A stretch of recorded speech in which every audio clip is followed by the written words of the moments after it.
Olá, pessoal. Vamos dar continuidade ao nosso curso de comandos elétricos, né? Vamos falar sobre a parte de potência agora, né?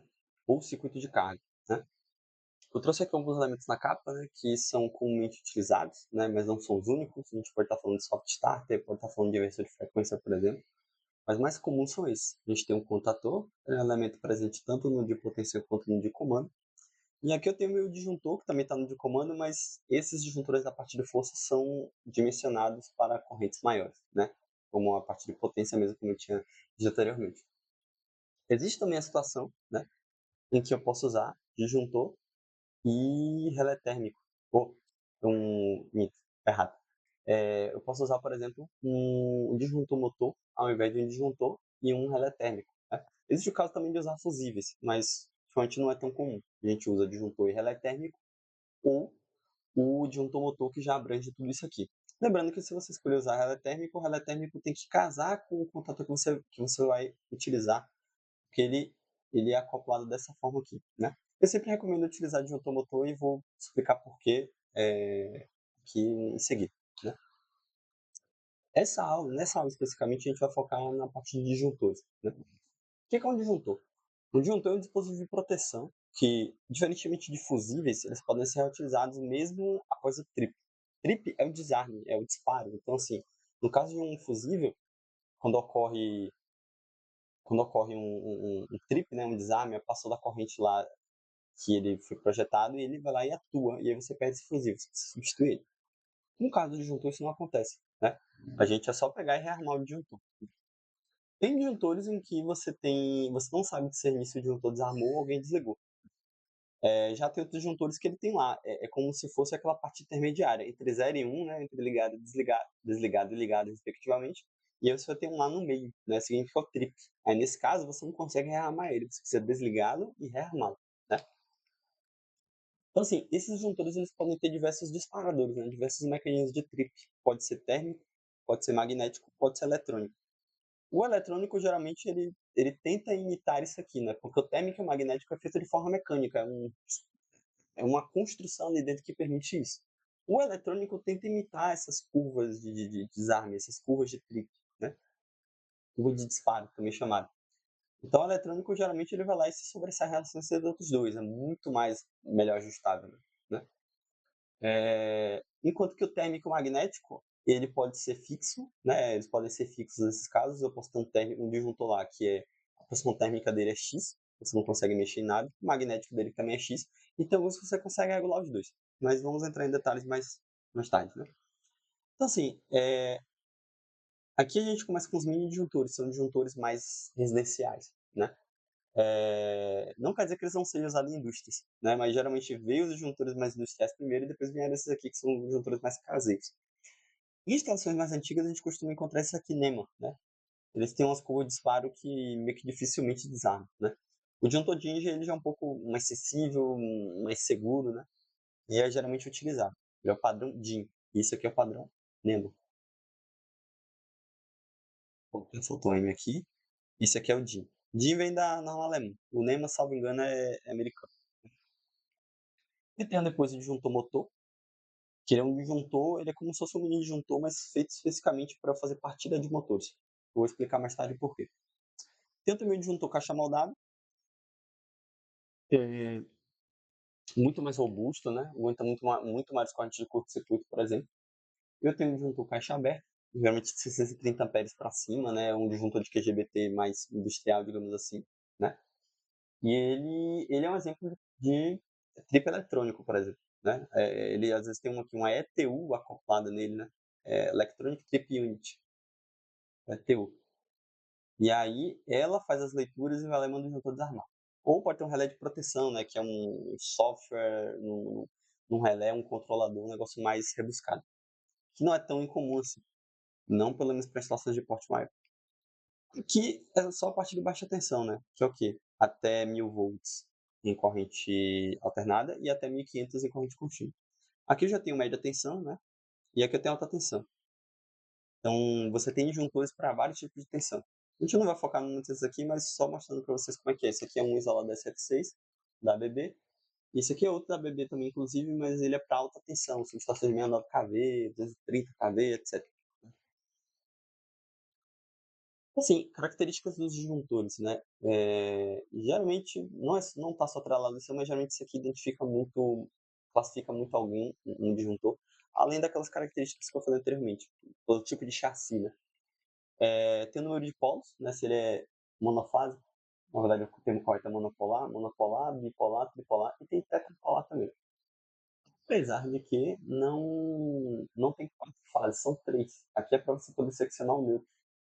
Só que qual a questão? É muito raro você precisar seccionar o neutro. Você protege o neutro contra a sobrecarga só em certas situações, né? Que aí vai dar 5410. São situações bem específicas, né? Não vou entrar em detalhes nela, a gente vai geralmente usar isso aqui, de 1 a 3. Tensão máxima de instalação, 400 volts, 600. Geralmente os mini disjuntores vão até 400 volts, né? E disjuntores caixa moldada de 600 volts, né? E aí você vai para outros disjuntores que eles têm uma capacidade, uma tensão máxima de isolação, uma capacidade, né, máxima, né? Logo máxima, para tensões maiores, apesar de ainda se encaixar em baixa tensão, né? E tem os de média que suportam a média tensão e os de alta que suportam a alta tensão. Frequência de operação, 50 a 60 Hz, ou 60 Hz, né? Esses disjuntores geralmente não é um de 50 ou de 60. Geralmente os mini disjuntores que você encontra no mercado atendem as duas coisas. E para corrente alternada, porque existem disjuntores diferentes para corrente alternada e para corrente contínua. Corrente contínua é frequência zero, né? Corrente nominal, o IN, né? 6 amperes, 10, 16, 25, etc. Eles vão até 125 no caso de mini disjuntores. A partir daí você necessariamente precisa de um caixa moldável, né? Inclusive essas correntes nominais aqui às vezes variam, né? Por exemplo, você pode ter 63 no mini disjuntor e você pode ter 70 no caixa moldada, né? No mini disjuntor você tem 80, no caixa moldada você pode ter 90. Vai dependendo um pouco, difere um pouco, né? Para mini disjuntor você tem curva de disparo, né? Ele é um disjuntor um pouco mais simples e aí, na verdade, para ele ter esses casamentos, né, digamos assim, de você poder regular, justiça de seletividade, etc., você tem as curvas de disparo, né? Por isso, porque com ele não se ajusta, o mini disjuntor é fixo. As mais conhecidas são B, C e D, mas você encontra muito mais fácil no mercado a curva C. K para um corrente é bem mais sensível que o B e o Z é bem menos sensível que o D, né? Para ordem de sensibilidade, a gente ficaria com K, B, C, D e depois Z, né? Corrente de ruptura, que é o ICU, né? É aquele valor em ordem de milhares de amperes, né? Ka, quiloamperes. E geralmente significa o quê? A partir dessa corrente aqui é o quanto que ele aguenta, né? Tipo assim, vamos dizer assim, eu tenho um disjuntor de 5K. A partir do momento que eu tenho um curto-circuito de 7K ali, o meu disjuntor já você enrola no papel e manda para o ML. Ele fundiu os circuitos ali, ele já não funciona mais como disjuntor, porque ele fundiu os circuitos e a corrente passa ali agora, ele não desarma mais. Então torna-se bastante perigosa essa situação, né? Um outro ponto importante da corrente de ruptura é que, assim, esse dimensionamento entra no dimensionamento de curto-circuito. O nível de curto-circuito presumido na instalação, você faz contas, no estudo de coordenação e seletividade. Não é escopo desse treinamento geral aqui, de comandos elétricos, mas é bom falar para vocês aqui sobre o que é isso no disjuntor, né? Lembrando que ela é em função da tensão de operação. Se você pedir um disjuntor para 10K, o fornecedor, o fabricante vai perguntar, opa, mas para que tensão? Porque quanto maior a tensão elétrica que você tem, menor a capacidade menor a corrente de ruptura que ele aguenta, né? Então você pode ter, por exemplo, ele é 10K para 220, mas ele é 5K para 380, por exemplo. Aí vai reduzindo, conforme você sobe a tensão em que ele está ligado, né? Aqui a gente já falou sobre o padrão DIN, né, que é o mais conhecido. Aqui eu gostaria de fazer um divisor de águas aqui, né? Aqui eu tenho disjuntores de corrente alternada. Então aqui você consegue, olha, quantos polos ele tem, né? Qual NBR ele é utilizada, qual o ICU dele aqui, qual é a tensão máxima de isolamento dele, qual a frequência que ele pode ser instalado. Aqui eu tenho a curva C, 2 amperes, né? Esse aqui já não está dizendo qual é a curva, mas provavelmente é C. Esse aqui é um disjuntor desse que inclusive só tem ele nesse porte aqui. Peguei um exemplo dele aqui, mas muito provavelmente ele é curva C. Aí teria que olhar, se você não encontrar essa informação, você tem que seguir o datasheet, né? E aqui eu tenho os disjuntores de corrente contínua. Esses disjuntores de corrente contínua, você não pode usar você não pode usar disjuntor de corrente alternada em contínuo, porque a corrente contínua tem a interrupção do arco, a câmara de extinção do arco é muito mais elaborada, porque a corrente contínua não passa pelo zero. A corrente alternada sim, né? Então, você tem aqui. E aí vem a pergunta: por que que eu tenho bipolar, tetrapolar aqui, se eu só tenho positivo e negativo em corrente contínua? Conforme a capacidade dele, ele tem proteções mais. Você tem que ligar ele jampeando aqui, se você perceber, tá? Ele tem que se ligar fazendo certos jumps aqui, porque conforme a corrente nominal sobe, ele começa a ter essa estrutura aqui, né? Mas não é o foco do treinamento. Esse tipo de junta é utilizado na parte de proteção de corrente contínua em sistemas fotovoltaicos. Falando sobre os mini disjuntores, se você serrar um no meio, não vou entrar em todos os detalhes, vou pontuar apenas 4 itens aqui que são de importância para o treinamento, que são o seguinte, né? O primeiro item é essa lâmina, a lâmina bimetálica. É a mesma lâmina que faz o ferro de passar não pegar fogo, digamos assim. Conforme você esquenta, o sanduicheiro também usa um sistema parecido, uma proteção interna contra a sobrecarga, né? Que é o seguinte, conforme a corrente passa, eu tenho dois metais com diferentes coeficientes de dilatação aqui, e aí conforme a corrente passa, um deles, é, ele dilata mais que o outro. Então vai fazer algo assim. E aí eu vou abrir o circuito.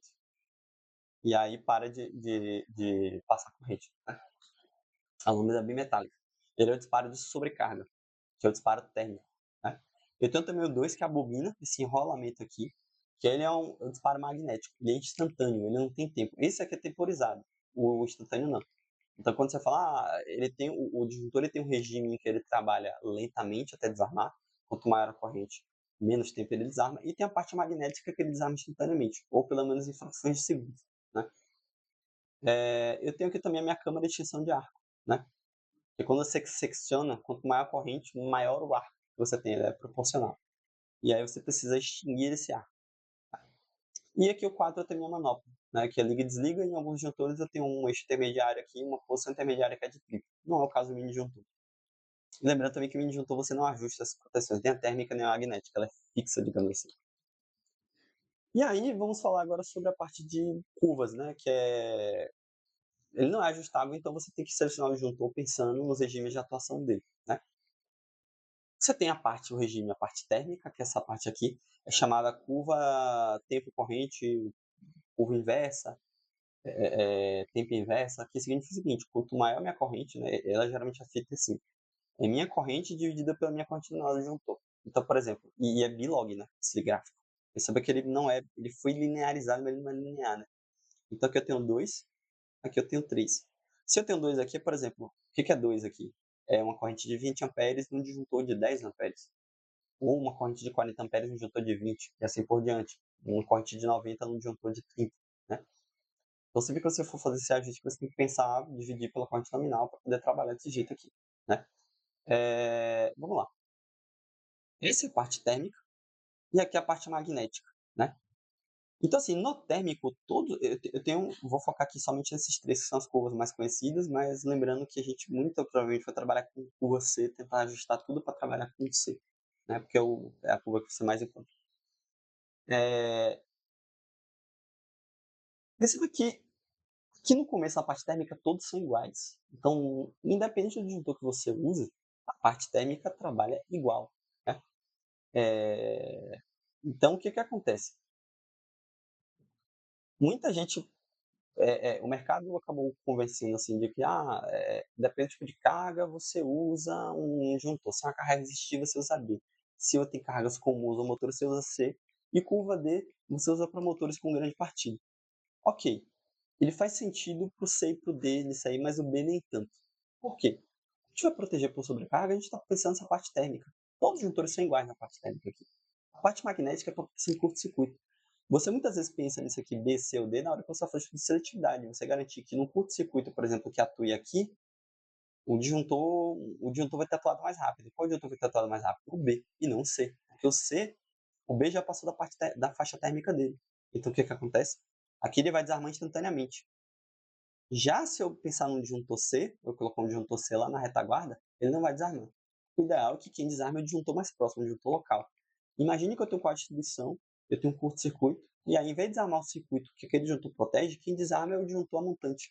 Então, perco a instalação inteira, desarma tudo, porque eu desarmei o geral. Isso é terrível a nível operacional. Isso é muito levado a sério em indústrias, né, tipo, em casas também deveria ser, para você ter uma falha em um, não desarmar o padrão de entrada, por exemplo. É comum acontecer isso, porque não está seletivo, não está com coordenação, né. E fazer coordenação entre mini disjuntores é complicado por conta disso aí, ele é bem limitado quanto a isso, né. Então, enfim, vamos aqui para a parte térmica. O que é um ponto aqui, uma cereja do bolo do disjuntor, do mini disjuntor. Se eu tenho um disjuntor de 10 amperes e passa 10 amperes por ele, ele não vai desarmar nunca. Ao contrário da crença popular, um disjuntor de 50 amperes não desarma em 50 amperes. Um disjuntor de 25 não desarma em 25.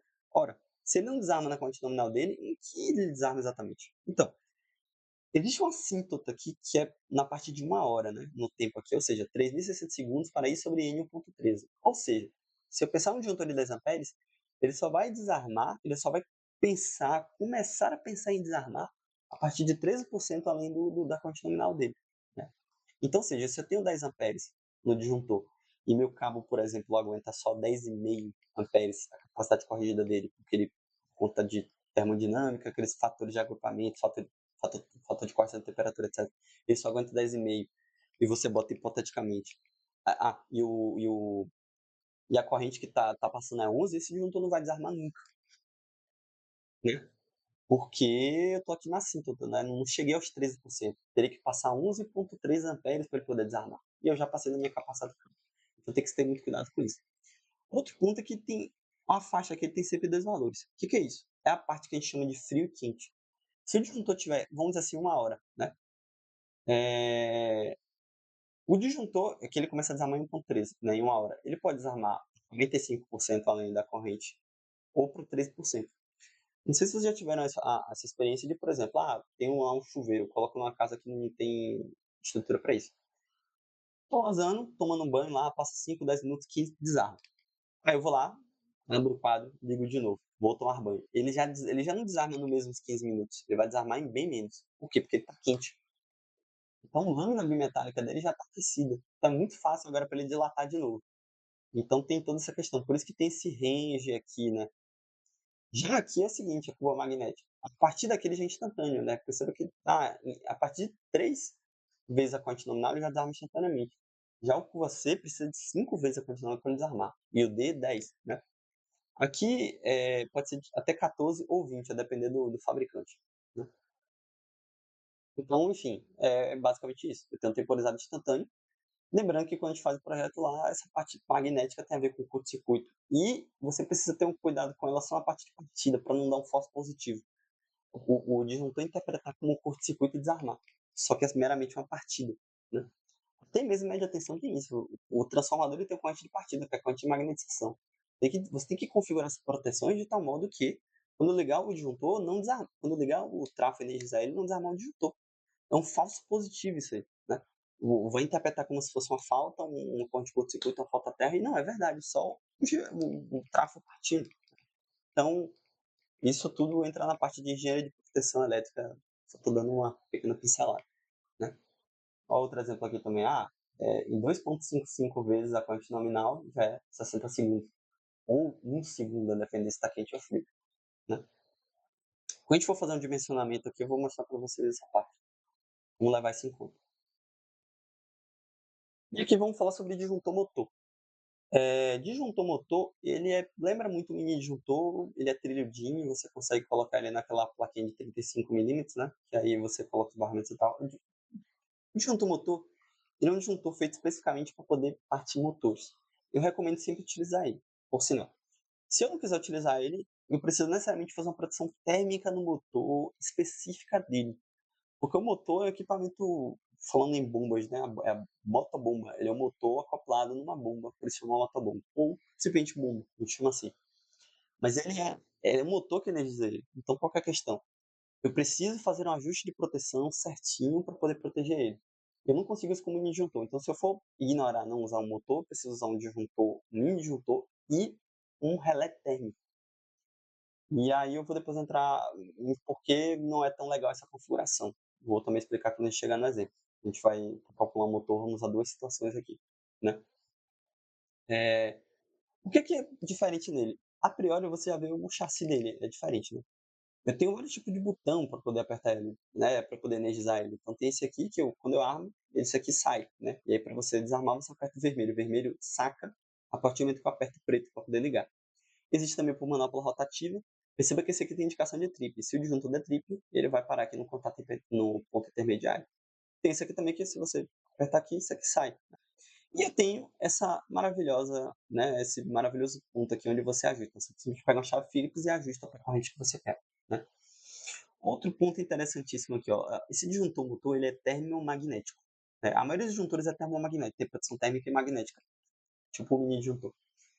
Esse aqui, ele é um disjuntor, a questão é que assim, a magnética você não regula, ela é fixa, mas a térmica você regula, né. Aqui, por exemplo, eu posso regular ele de 40 a 32 e minha corrente térmica ele começa a desarmar em 520. 520 amperes ele já desarma automaticamente. E aqui eu tenho outro disjuntor motor da STEC. Esses disjuntores são termomagnéticos, né. Existe também o disjuntor que é somente magnético. Eu não consigo encontrar apenas magnético da STEC e nem da Siemens, né, mas eu consigo encontrar da WEG, da BB e da Schneider. Então qual a questão? Ele só desarma magneticamente. Você pensa: "Ué, se esse aqui que é de 18 amperes e ele começa a desarmar a 270, por que ele é 18 amperes? Nominalmente ele deveria ser conhecido pela corrente que ele desarma, certo?" Então, se você pensar no IDR, o IDR entra num contrassenso um pouco parecido. Você fala que o IDR é de 63 amperes, não é que ele desarma 63 amperes. Ele não é uma proteção contra sobrecarga, ele não é uma proteção contra curto-circuito, ele é uma proteção contra fuga de corrente. A corrente que de fato faz ele desarmar é a corrente residual, que é 30 mA, 13 mA. A corrente que você vê nele, 63 amperes, 25, o que é aquilo? Aquilo é a capacidade que ele consegue aguentar de corrente passando lá. Então, se eu tenho um disjuntor motor de 18 amperes, ele está dimensionado para poder ficar passando 18 amperes lá. Então, porque o motor, no regime dele comum lá, vai ficar passando 18 amperes, até 18 amperes pelo menos, geralmente é menos que isso, né? Se eu penso desse jeito. Então, assim, que é pensável esse disjuntor somente magnético? Qual é a questão? Por que eu iria omitir a proteção contra a sobrecarga? Por que eu não ia ter proteção térmica? Então, existem exemplos de instalações que seguem isso. Instalação de combate a incêndio. A bomba principal, ou reserva, ou a bomba principal ou secundária, quando o PD estiver sprinkler na situação, você precisa de proteção magnética, não pode usar proteção contra a sobrecarga, né? Por que isso? Porque o que é uma sobrecarga numa bomba, né? Você pode pensar, é a bomba se eu abro o sistema é pensado para você abrir 2 hidrantes, mas se você abrir mais que isso, a bomba entra em sobrecarga porque ela foi dimensionada para dois bicos, 2 orifícios, né? E aí você puxa a curva de vazão à direita, né? E aí você entra em burnout. E aí é como se fosse um curto-circuito. Porque agora a minha instalação, minha tubulação, agora ela tem impedância, né? Digamos assim, resistência hidráulica bem menor. Então, ou seja, a minha vazão vai lá para frente. E aí eu vou ter um desarme do disjuntor. Não deveria acontecer isso. Aí você tem que implementar outras situações. Não vou entrar muito em detalhe aqui, é só mostrando por que raios você usaria um disjuntor somente magnético. Por isso. Aqui eu tenho um disjuntor termomagnético, motor da WEG. E perceba o seguinte, né? A gente tem a corrente nominal dele, que é o quanto que vai aguentar passar por ele no regime contínuo, né? Só que geralmente os disjuntores motores eles são conhecidos por isso aqui. Então você vai comprar um disjuntor de 2,5 a 4 amperes. Tem essas reticências aqui misteriosas. Ela quer dizer 2,5 a 4. No caso da VEG, eles consideram o disjuntor nominal dele pela maior corrente, né? Pela faixa, pelo máximo, o ajuste máximo. Já outros fabricantes você não tem um nominal, ele só é conhecido por tanto a tanto, e não um valor X. Nesse caso é o máximo. Olha que o disparo magnético dele é 15 vezes a partir de 15, né? Então, perceba que se você for fazer a conta, ó, 10 amperes, você pega 150. Se você divide, dá 15, né? Então, ele é feito para partidas bem maiores, né? E eu vou mostrar por que isso é bom. Se você usar um disjuntor curva C, ele começa a desarmar a partir de 5 vezes, né? Isso pode ser problemático. Se você já viu ar-condicionado, às vezes, o ar-condicionado consome certa corrente. Beleza, você vai botar um disjuntor certinho ali, né? Mesmo que seja com uma folga um pouco meio considerável, um pouquinho, vai desarmar na partida. Supondo que não seja uma fuga de corrente, uma falta à terra, um curto-circuito, muito provavelmente esse disjuntor desarmou por conta da partida da máquina, né? Então isso tem que ser levado em consideração no dimensionamento. Aqui eu tenho. Outro ponto importante aqui é o seguinte: não vão muito na vibe do fabricante quanto à questão de: "Ah, esses ábacos aqui". Dimensionem para a corrente da coisa, do motor, da bomba da carga que você está alimentando. Porque, por exemplo, aqui tem uma armadilha. Tabela orientativa de seleção para proteção de motores trifásicos. Beleza, não existe 380 bifásico, pelo menos não para cargas comuns, assim, motores você não encontra 380 bifásico, é só 380 trifásico, 440 trifásico. Mas você pode ter 220 bifásico e trifásico. Aqui está considerando trifásico, né? Então, muito cuidado com isso aqui para você não errar, né? Não considerar isso. E o motor não vai ficar protegido. Porque, por exemplo, na verdade vai até desarmar, porque se você pegar essa mesma potência em 220 bifásico, vai ser maior do que essa mesma carga em 220 trifásico. Então, muito cuidado com isso. Aqui da Schneider, perceba que ele não é um disjuntor Schneider de 4 amperes de 6,3, não. É de 4 a 2 a 6,3. Mesma coisa aqui. A partir de quanto ele começa a dar trip, range, qual range que eu consigo colocar. E outra, aqui não é que ele não possa ser usado para para motores ou outras cargas de 200 volts ou 220, 107. Não é isso que isso aqui está dizendo. 220 anos. Não é isso que está dizendo. Porque aqui ele já está cravado no 400. E aí para essas potências aqui. Então por isso que você tem que, é melhor você mesmo calcular para o seu, para entender a corrente, seguir isso aqui. Não fique seguindo, não fique tão habituado a isso aqui, ok? Aqui para o magnético, né? Mesma coisa, só que ele não tem ajuste térmico. Então é proteção somente para curto-circuito. Aqui eu tenho um disjuntor Schneider também, que é só magnético também. Ele tem a cara de disjuntor motor comum, porém ele não tem um ajuste térmico aqui.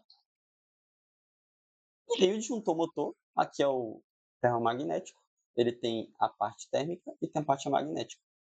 Já o magnético só tem, obviamente, a curva magnética, né? A gente vai entrar no dimensionamento para poder falar um pouco melhor sobre esses dois. Aqui eu vou falar sobre o disjuntor caixa moldada, só dando uma leve pincelada. Não é a ideia focar muito nele, a gente trabalhar mais com disjuntor e disjuntor motor.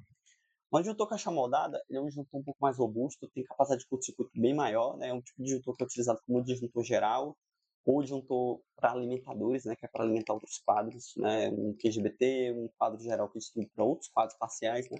Ou para outros quadros de bomba, ou ele fica com o geral no quadro, né? Instalações de maior capacidade, instalações com nível de curto-circuito um pouco maior e assim por diante. Ou quando você tem correntes maiores que 125 amperes. A partir daí já não dá mais para usar disjuntor mini disjuntor, né?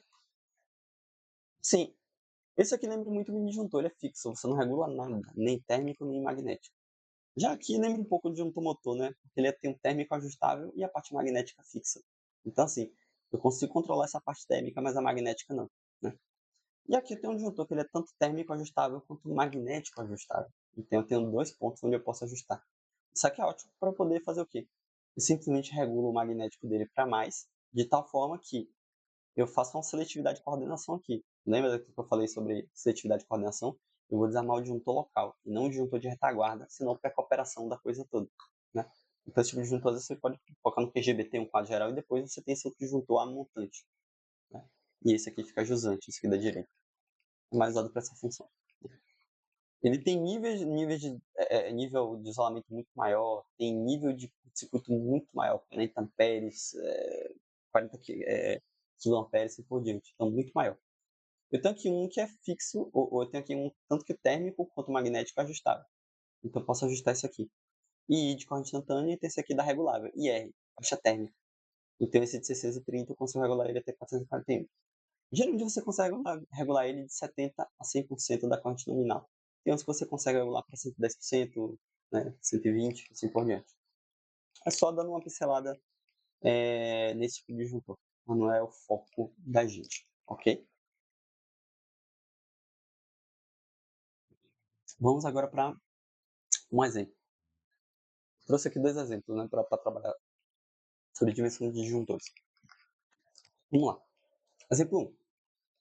A gente vai dimensionar, especificar um disjuntor para alimentar uma resistência de aquecimento de 9 kW e ela é trifásica 220. Considere apenas a capacidade de corrente. Por quê? Para calcular uma carga, um circuito, você tem vários métodos, seção mínima, capacidade de corrente, queda de tensão, curto-circuito. Então, assim, isso aqui não é um curso de instalação elétrica gerais, senão eu até estaria para abordar isso. Então, eu vou focar só na capacidade de corrente. Eu vou explicar aqui a parte como funciona a parte do cabo, mas no outro exemplo segundo nem vou tocar no ponto do cabo. Eu vou tocar aqui só para não ficar tão focado, eu quero focar na parte do disjuntor, né? Apesar de que não tem como você dimensionar um disjuntor sem pensar em cabo e assim por diante. É igual, por exemplo, se um disjuntor que prevalece, por exemplo, a partida da máquina, você tem que sobredimensionar o disjuntor, você coloca um cabo que consiga estar sendo protegido por aquele disjuntor. Então, você acaba tendo que sobredimensionar um cabo, por exemplo. Então, tem que fazer as contas certinhas, né? Então, vamos lá. Primeiro, eu vou pegar minha IB. IB é corrente de projeto. Então, eu pego minha carga, 9.000, né? 9.000 watts, dividido pela tensão por raiz de 3. Raiz de 3 por quê? Porque é a carga trifásica. Se fosse bifásica ou monofásica, é simplesmente 1. Né? Tensão 220, existe trifásico, existe 220 bifásico. Nesse tipo de instalação é o quê? Trifásico 220, bifásico 220 e monofásico 127. Então, minha corrente aqui do projeto é essa aqui. E 1 porque é uma carga de aquecimento, é resistência elétrica. Né? É resistência de aquecimento. Então, é, ela é uma carga puramente resistiva. Não tem partida, nada do tipo. Então, ou seja, dá 23,62 amperes. Eu já vou começar no cabo 6, depois eu vou explicar por que não dá para usar o cabo 4, por exemplo. Vou usar o cabo 6. Por quê? No cabo 6, usando cobre, 750 volts, um cabo isolado e não um cabo unipolar com cabo KV. No método B1, com 3 condutores carregados, referência 1, eu tenho 36 amperes de capacidade máxima. Mas o que acontece? Isso é uma situação ideal. Naquela lá, daquele método, termodinamicamente, ele suporta até 36 amperes. Por quê? 36 amperes é a máxima, é até onde ele esquenta até 70 graus. Mas se eu tiver condições termodinâmicas desfavoráveis, né, que é o caso, eu entro com fatores de correção, agrupamento, correção de temperatura e etc. Por quê? Porque se o cabo não consegue dispersar tanto calor, ele vai aquecer muito mais para correntes bem menores do que ele deveria aguentar. Perdão. Então eu faço minha correção. Coloco Z' aqui, Z vezes 1 vezes 0,87, porque eu considero temperatura ambiente de 40 graus, tá? Um mormaço lá no maquinário, na coisa toda. Então, ele suporta até 31,32 amperes, e não 36 amperes. Então, ele já dá uma minorada na resistência dele. E aí eu vou usar um disjuntor de 25, porque meu disjuntor de 25, ele está maior do que o meu 23,62, ou seja, eu tenho que colocar o quê? Eu tenho que colocar minha corrente nominal do disjuntor maior, obviamente, que minha corrente de projeto. Porque senão, eu tenho 10 amperes, se eu botar um disjuntor de 5, ele vai ficar desarmando, certo? Então não é a ideia. Outra inequação que eu preciso satisfazer é que meu IB ele tem que ser menor que minha capacidade do cabo, né? Obviamente. E outra coisa também é que o meu IN ele tem que ser menor também que a minha capacidade do cabo. Por quê? É lógico. Eu não vou querer passar uma corrente maior do que o cabo suporta e eu não vou colocar um disjuntor que desarma depois, além do limite do que o cabo aguenta.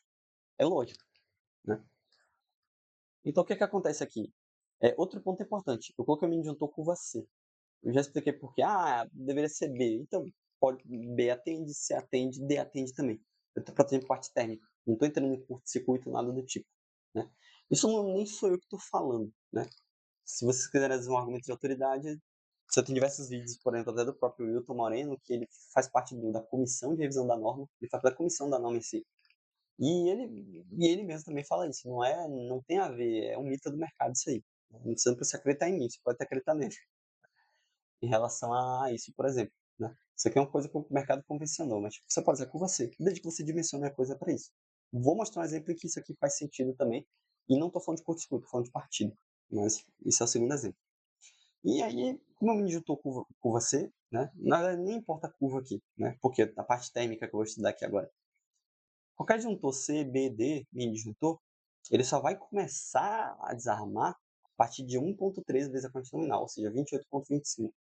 Então, eu tenho que garantir que esse 28,25 não está maior do que a capacidade do cabo, porque senão ele nunca vai desarmar, se eu chegar a essa corrente. Então, fiz minha verificação. Ok, esse cabo aguenta. Se eu fosse colocar o cabo 4, é essas condições aqui não iriam atender, né. Vamos agora para um exemplo de dimensionamento de motor propriamente. Aqui, você nem sempre vai ter acesso à placa do motor, porque você já tem acesso à placa quando o motor já está em mãos. E o projeto elétrico você faz antes da coisa ser construída, não faz sentido.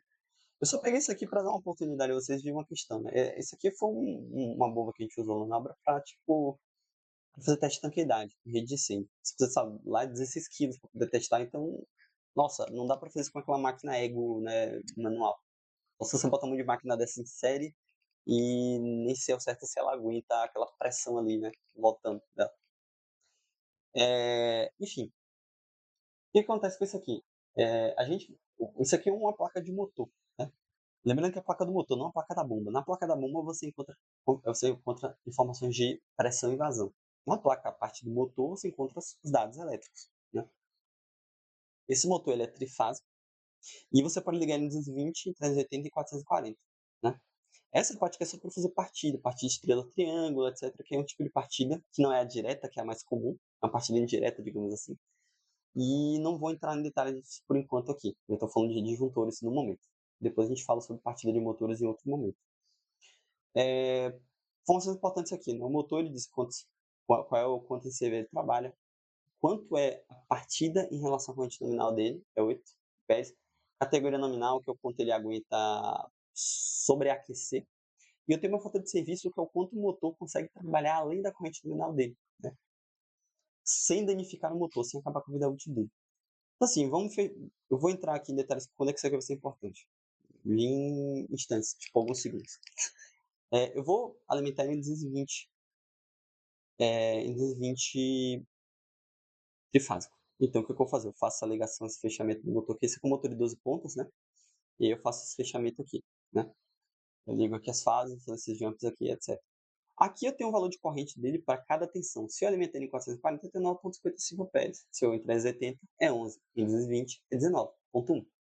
Vou ligar 220, então eu vou trabalhar com 19,1. Só que eu preciso ajustar ele para um fator de serviço, né? Porque eu vou ajustar minha proteção. Eu vou colocar, beleza, o motor pode trabalhar com essa folga? Pode. Vou colocar uma proteção ajustada um pouco para mais, porém não para além do fator de serviço dele, ok? Por exemplo, vou chegar ainda lá. 19,1 vezes 1,15, então é o meu limite, só posso ajustar proteções para baixo entre 19,1 e o 21,97. Nem menos que isso, nem mais que isso. E aqui eu tenho minha partida em relação nominal, 8 vezes. Ou seja, eu pego minha corrente nominal, multiplico pela quantidade de vezes que a minha partida é em relação nominal e eu tenho 152,8 amperes. Vou aqui, né, trabalhar, vou sempre mesclar, tentar trabalhar com vários fabricantes para mostrar para vocês, como é que eu escolho cada fabricante. Não vou falar quem é melhor que o outro, não, é simplesmente para mostrar, para acostumar a ir atrás de vários fabricantes diferentes, para mostrar como é que cada um apresenta as informações, só para dar uma naturalizar um pouco, né. Então, assim, eu tenho aqui, né, meus mini disjuntores termomagnéticos, e qual que é a questão? Minha corrente tem que ficar em 19,1 até 21,97. Ou seja, vou aqui no meu, né, não cair nessas armadilhas aqui de potência, né, do quanto, para cada, né, pra cada um aqui, não. Pensa dimensionado em relação à corrente, você nunca vai errar, né. 17,23, né. Há exceções, lembrando que há exceções quando, por exemplo, você não tem certinho a corrente. Mas isso é outra história, vai ser em outra aula, quando eu for fazer a parte de contatores. Eu vou redimensionar disjuntores também e o contator para sempre dar aquela frisada, né. Então vamos lá. O que que me atende aqui? Esse aqui, 17 a 23. Posso botar acima de 19 aqui e também até 23. Aí eu faço meu ajuste para 21 amperes. Resolvido. Já escolhi meu disjuntor motor simplesmente. Preciso me preocupar com a partida? Bom, se vocês verem aqui, lembra que os disjuntores motores eles começam a partir de 15 vezes a conta nominal, né? Sim. Se o meu motor tem 8, tá tranquilo. É muito mais fácil para mim. Ignora, não precisa, né? Não tô achando disjuntor motor, né? Já tá um pouco assim, instalações você precisa importar as coisas às vezes, né? Você não vai encontrar muito na praça, porque os vendedores vendem o que está se acostumando a vender. Então, se você tem uma mão de obra, que geralmente no Brasil, né, instalações é um mato sem cachorro, né? Você muitas vezes só vai encontrar que o pessoal vende, né? Você vai encontrar coisa gambiarra, você não vai encontrar coisas tão profissionais assim. Então, Para cumprir uma licitação, você precisa de um planejamento maior, né. Aí vamos lá, eu se eu não vou usar disjuntor motor, eu preciso usar um relé térmico, porque lembra daquela questão, meu mini disjuntor não vai fazer a proteção específica do motor que ele precisa. Não, o motor é um cliente, né, personalité, precisa de um gerente próprio ele para poder edificar, não dá para ser, né, ficar naquele vão ali, né, ele tem que ser certinho, algum ajustinho, enfim. Então vamos lá, indo para stack também, eu quero entre 19.1 e 21.97. Posso colocar 22? Não, porque eu já estou indo além dos meus 15%. Vou botar quanto? Vou botar 21. Ficou o mesmo ajuste do outro, só que a questão é que o relé, agora esse relé aqui, em vez de ir até 23, ele vai até 25. De boa também, relé térmico. Lembrando que esse relé térmico vai ter que casar com o contator que eu vou usar. Isso aí fica para outra aula, quando eu falo de contatores. E agora para a cereja do bolo, que é a crítica ao mini disjuntor. Vamos lá. Então, lá, ponto 1, você deve pensar, opa, vou usar um mini disjuntor de 25 amperes, vou usar um mini disjuntor de 20, né? Porque, pô, vamos dizer, eu poderia ajustar aqui para 20 amperes também. Em vez de dar o ponto 1, botar 20. Poderia, mas eu gostaria sempre de botar o máximo que posso até o meu limite aqui do fator de serviço dele, que é o FS. Então teria que ser 25, né? Lembrando que quando eu boto 25 eu já perco isso aqui, por isso que tem o meu relé térmico para poder fazer aquele ajuste fino específico daquele motor. Opa, vou botar 25. Mas qual é o meu botei o quê? 25 curva C, né? Ah, pode ser curva D? Pode ser, mas você dificilmente vai achar um curva D na sua vida. Curva B também você vai achar difícil. Curva C é o que você mais vai achar. Se eu fizer as contas aqui da minha contrapartida, eu vou ter quanto? 152,8. Se eu pegar meu disjuntor de 25 amperes, e aí você vai ver que ele começa a já partir magneticamente, disparar instantaneamente a partir de 125. Qual o problema? 152,8. Vai partir e vai desarmar. Então, deu ruim. O que eu tenho que fazer?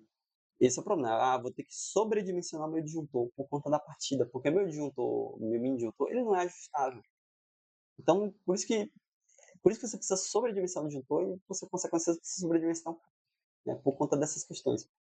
O mini disjuntor é um equipamento um pouco mais burro, porque ele vai ser basicão, mais residencial, essas questões. Opa, vou usar o 32 amperes. 5 vezes 32 é quanto? 160. Opa, resolvido. Resolvido. Maravilha. Então, eu vou usar meu disjuntor 32 amperes. Então, eu vou usar um disjuntor tripolar de 32 amperes. Percebam que eu tive que sobredimensionar meu disjuntor. Olha só, né? Eu tive que, por conta dessa questão da partida. Então, esse é o cuidado que você tem que ter quando você, depende da produção que você usa, né? Então, por fim, é isso, né? Só lembrando o ponto, nem sempre você vai ter a placa do motor por dimensão, na verdade você vai ter... Lembrando que quem define o motor, quem define a bomba é o projeto hidráulico. O projeto elétrico não define carga de nada. Começa daí, né? Ah, iluminação, 60... Então, ali é quando você não tem projeto luminotécnico. Quem define iluminação com a carga luminotécnica? Quem define quantos BTU, melhor, quantos watts, né, o você vai usar, que aí depende de quantos BTU que depende da tecnologia dele, para climatização, engenharia mecânico. Ah, quem me diz quanto CV é a bomba? Projeto hidráulico vai fazer uma bomba, que é não importa o CV. É meramente uma coincidência que a bomba precisa de eletricidade para funcionar. Aí você tem as características hidráulicas que ela tem e ela, por coincidência, ela é limitada com eletricidade. E precisa o cara fazer um projeto elétrico que alimente ela. Ponto. Então, você vai receber uma especificação de bomba, deveria ser uma especificação de bomba pelo projeto hidráulico, né? Então, de quanto você vê muito canal de elétrica, quanto CV a bomba tem que ter? Mano, não é da competência do projeto elétrico definir carga de nada. A única coisa que o projeto elétrico define carga é gerador, no break, essas coisas, porque você está trabalhando com carga e você escolhe algo que alimente aquela carga. Ponto. É elétrica para elétrica nesse caso, né? E não elétrica para alimentar a hidráulica, ou elétrica para alimentar a climatização, ou elétrica para alimentar a iluminação. Enfim, finalizado meu rant aqui, né? Próxima aula a gente vai falar sobre contatores, né? Muito obrigado a quem me deu atenção até aqui, né? Deixe seu like, comente, né, se você gostou da aula, e na próxima eu vou falar sobre contatores, né. Relé térmico aqui eu passei um pouco correndo, mas, depois eu vou dar uma aula, quando eu for falar dos dispositivos, né, de comando, ele vai ter uma parte dedicada a ele, e como ligar ele no comando, porque o relé térmico ele não desarma por si só. Você tem que ligar o contato que ele ativa o contato auxiliar no circuito de comando, para que quando o inventário dele atinja, ele desarme o circuito pelo comando, não pela potência igual um disjuntor, né. Então enfim, é isso aí, até mais.